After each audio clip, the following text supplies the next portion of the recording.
In this video, we will learn how you can personalize your shipping label from the Shiprocket panel. Navigate to Settings, Company Setup, Label Settings. Shiprocket provides two types of labels, Standard Label and Document Label. You can edit the Standard Label directly from the panel, but for personalizations regarding the Document Label, kindly contact Customer Support or your dedicated CAM. Click on Edit to customize the Standard Label.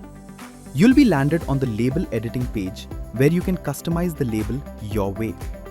You can hide or show details on your label by simply checking and unchecking the boxes. You can add custom details like support details, notes on the label.